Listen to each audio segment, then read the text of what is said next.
Karaman çiftliğine hepinize merhaba dostlar, ben Salim Karaman. Bugün sizlere incir üzerindeki farklı budama uygulamalarını göstermek istiyorum. Öncelikle hemen yanında olduğumuz ağaçtan başlayayım. Bu sarı zeybek türü incir ağacımız. Bunda yaptığım budama uç budama yapılmayan bir budama anlayışı. Uç budama yapılsa şöyle tek tük yapılan budamalardan ibaret. Genelde yana açma, yukarı gidenleri alma, ulaşamadığımız dalları almaya yönelik bir budama şekli. Gördüğünüz gibi bu ağacımız bizim yere oturuyor. Yani neredeyse şuradan kök salacak. Boyunu göstereyim, yani diz hizam. Ve ağacın boyu bu şekilde. Alçaktan taclanıyor. 16 günlük hasat belgeseli, incir hasat belgeseli adında videom vardı. Orada bu ağacın meyvelerini de görebilirsiniz. Yorumlar kısmında bunun linkini bırakırım. Bu budama şeklinde sürgünler uç budama yaptığımız budama, Japon usulü budamaya göre daha kısa kalmakta. Yaz budaması yapılmasa da kaldırabilmekte. Diğerinde yaz budaması kesinlikle yapılması gerekiyor. Sürgün boyu kısa olduğu için ona göre incir çabuk gelip geçmekte. Bunda budama bu şekilde. Yani yaz budaması yapamadığım bazı ağaçlarda, çok kuvvetli ağaçlarda, sürgün çok istemediğim kuvvetteki ağaçlarda bu uygulamayı seçiyorum. Biraz önceki ağacımızda buruşuk yapraklar fark ettiniz mi bilmiyorum. Bugün tarihlerden 13 Nisan 2025 Pazar. Nisan'ın 13'ünde burada dün kar vardı. Şu an tepede gördüğünüz gibi. Çekiliyor yavaş yavaş ormana doğru. Hafif bir don olayı yaşandı. Hafif şiddette. O yüzden yapraklarda buruşukluk var. Bunu da belirtmek istedim. Japon usulü budamada bu dondan nasıl kaçındığımı da birazdan göreceksiniz. Bunlar yine böyle evimizin yanında yol üstüne bakan ağaçlarımız. Bunlarda da genellikle uç budamadan kaçtığım kesimler yaptım. Şu gibi tek tük dallar hariç. Şurada işte çok gitmiş, yanında dalı da yok. Ucunu kesmişim. Bunun gibi. Genel olarak kesim yapmamışım. Bu yaz işçiliğimi azaltmak için yaptığım, tercih ettiğim bir budama şekli. Ve şimdi diğer ağaçlarımıza geçeceğiz. Devam edelim. Şurada bir incirde gözeşi yapmışım.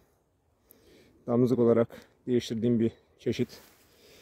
Geçen sene durgun gözeşi yapmıştım. T gözeşi. Sürmeye başlamış. Evet, diğer ağaçlarımız. Bu biraz yüksek yapılı gittiği için bunda uç kesimi daha fazla yapmışım. Aşağı indirgeyebilmek için. Bunda neredeyse uç kesimi hemen hemen yok gibi. Pişkin, bol miktarda daldan oluşuyor. Bu da yine tek tük uç kesim yaptığım karışık budamalı bir ağaç. Telefon kamerasıyla çekiyorum ama ağaçların bir hiza olduğunu görebilirsiniz.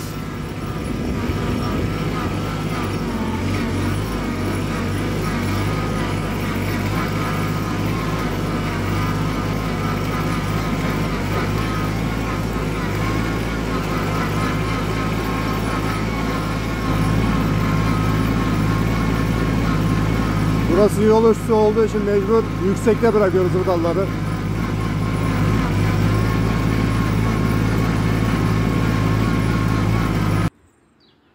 Evet dostlar, Japon tarzı diye nitelendirdiğim budama yaptığım ağaçların yanına geldim. Bunların alt kolları toplamak güçtü, o yüzden bunları komple çıkarttım. Üst kollara bıraktım. Şimdi bu budamada bolca şu şekilde iki göz üzerinden kesilmiş dal görebilirsiniz. Görüyorsunuz. Bunlar bir bu tarafa bir bu tarafa açılacak şekilde olması gerekiyor. Normal şimdi bu telli terbiye sistemini alıyorlar. Bunu ne şekilde yapıyorlar?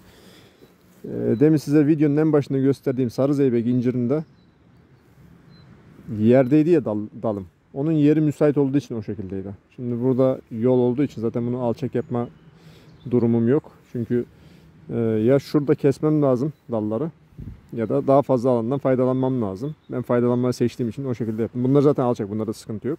Daha alçak olabilirdi. Bu sefer ot mücadelem zorlaşıyor. Ve onu telli terbiyeyle bir açı doğrultusunda tutmak gerekiyor vesaire. Yani ben bu şekilde yapabildim diyebilirim. Şurada hemen patlamış bir yaprağın yandığı gözüme çarptı. Şimdi don konusunda şöyle bir şey. Uç kesim yaptığım sürgünler haliyle uç sürgünlerden daha geç uyandığı için, daha geç patladığı için dondan da etkilenmemiş durumdalar. Yani daha sert bir don olsaydı o uç sürgünler şu an yanmış olacaktı. Ama bunlar kurtarmış olacaktı. Yani bu ince bir şey. Bu her zaman olan bir şey de değil zaten. İncir kolay kolay dona yakalanmaz. Ama bu sene mevsim gereği böyle bir şeyle karşılaştığımız için bunu da göstermek istedim. Japon usulündeki ana mantık bir sağa bir sola dalları açarak tele tutturmak ve bu şekilde ürün almak. Bize uç kesimi yapmanın ne gibi faydalı oluyor? Çünkü birçok insan incirde uç kesim yapılmaz dedi daha önceki videolarımda. Ama yine aynı bu şekilde kesim yaptığım ağaçlarımın hasat videosunu dediğim gibi sizlerle paylaştım. Onu mutlaka izleyin. Çünkü yani bu şekilde bir budama yapıyorum. Bunun sonucu ne? Yani dal bırakmamışsın diyenler çok oluyor çünkü. Tam tersi. Yani bunda sert kesim yaptığımız için bu sürgün boyu daha uzun geliyor. Daha uzun gelince ne oluyor? İncir sürdüğü sürgün üzerinden meyve veren bir ağaç. Ve daha fazla, daha uzun sürgünler elde ettiğimizde daha uzun süre incir hasat edebiliyoruz. Diyelim ki uç sürgünü ve 5-6 tane meyve çıkarttı. Ama sürgün uzun olduğunda atıyorum 15-20 tane meyve alabiliyoruz bundan. Yani bu kadar fark ediyor. Böyle bir avantajı var. Tabii bu budamanın kilit noktası nedir? Ondan da hemen bahsetmek istiyorum. Bu budamanın kilit noktası olmazsa olmazı yaz budaması. Çünkü siz buradan bunu uç kestiniz, buradan kestiniz. Bu dalı bir çıplak hale getirdiniz. Bu gövde üzerinden filizler patlatabilir. Atıyorum şurada istenmeyen bir yer vardır. Burayı boğuyordur. Bunu kopartmanız gerekir. Veya bunlar üzerinden de işte iki göz bırakmışım. Tek göz de bırakabilirdim. İki göz. İstemediğim bir göz bu tarafa geldi. Buna engel oldu diyelim. Orada bir dengeleme yapmak gerekiyor. Güneş ışığını sokmazsak dallar yeterli pişkinleşmez. Yeterince pişkinleşmeyen daldan da alacağımız incir çabuk salar kendini. Tezgahta dayanma süresi kısa olur. Ayrıca renk almada sorunlar yaşar. Bizimki geliyor. Gel oğlum. Bu şekilde dostlar.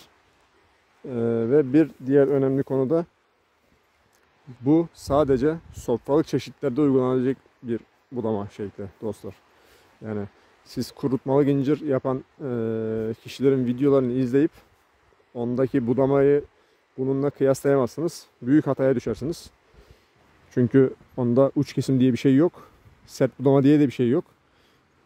Çünkü onlar ne kadar sürgünü kısa tutabilirse kısa tutulan sürgünde oluşan meyvenin kurutması daha çabuk oluyor. Daha çabuk dönüyor. Ve onlarda böyle sık da göremezsiniz ağaçları. Araları daha çok açık. Hava sirkülasyonu mesela çok daha önemli. Vesaire. Bu gibi farklılıkları var. Çok farklı yani. Komple bambaşka bir alan. Evet. Yukarıki ağaçlarıma geçeyim. Yukarıki ağaçlarıma ben bu sene aynı budama tarzını uygulamadım. Çünkü dediğim gibi yaz budaması bunun kilit noktası. Yaz budamasını yapmazsanız bu budama tek başına pek anlam ifade etmiyor. Ben bunu belirten söyleyen de çok insan görmedim açıkçası YouTube ortamında. Japon usulü bahçe kuranlar var, telli terbiye. Özellikle Bursa siyah incirden. Bu patlıcan inciri. Bu arada yöremiz tarafından tescili başvurusu yapılmış bir incir. Şu an hatta mahallemize tescilinin yapılmaya çalışıldığını söyleyebilirim size. Yani bu yörenin inciri, patlıcan inciri, tescilli Tekkeköy patlıcan inciri. Tüm Doğu Karadeniz'de incirler bizim bölgemizden gidiyor. Çoğu kişinin kendine ait küçük veya büyük incir bahçesi burada bulunmakta. Şunu da belirtmek lazım.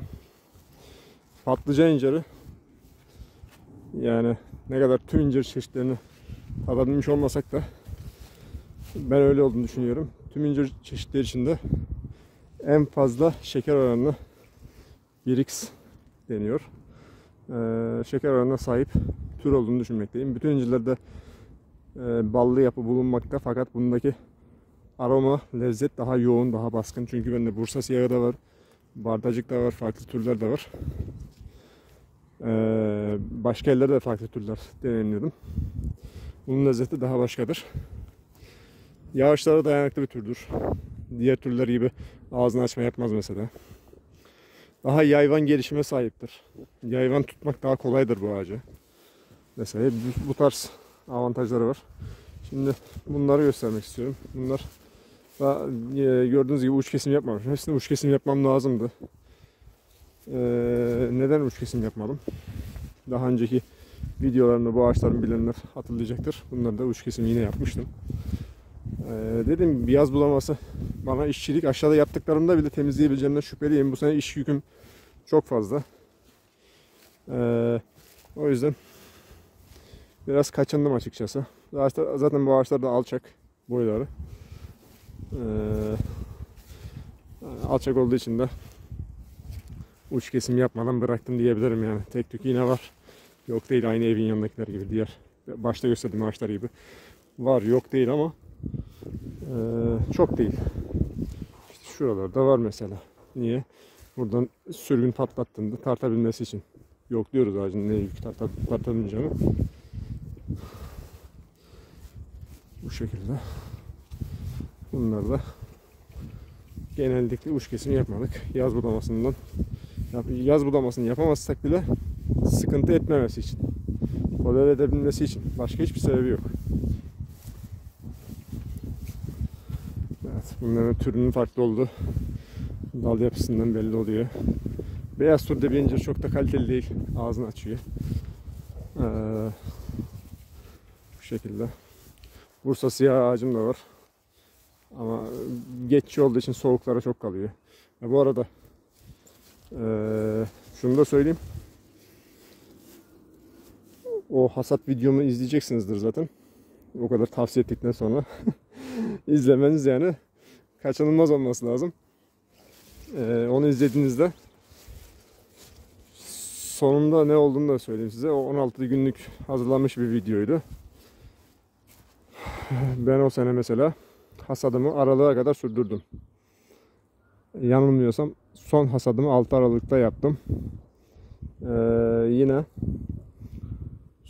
son manavlık ürün, yani o bollukta ürün çıkartmam da Kasım'ın 2. haftası olabilir. Tam emin değilim.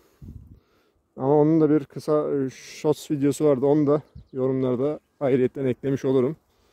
Yani şunlar şeftali ağaçları. Onlar sapsarı, komple yaprak döker haldeyken ben hala burada incir hasat edip hatırlıyorum, yani 30 kilo gibi bir incir hasat etmiştim o gün mesela.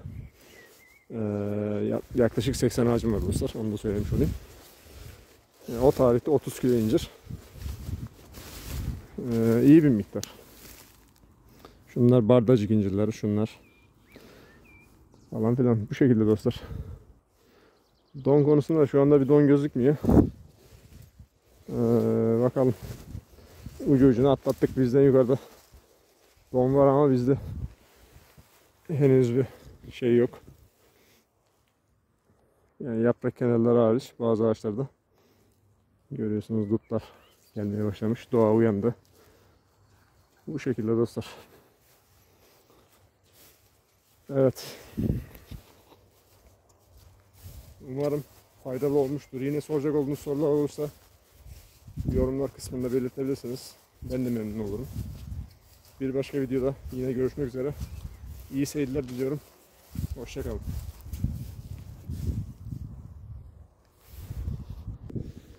Video sonunda da akıllı adam işi olmayan bir görüntü ekleyeyim. Yaklaşık şurası 6 metre. Ters su taşım var orada. Yol kenarında. Kesecektim o dutu. Yani gölge diye incirlere diye keseceğim. Öyle bir çılgınlık işte.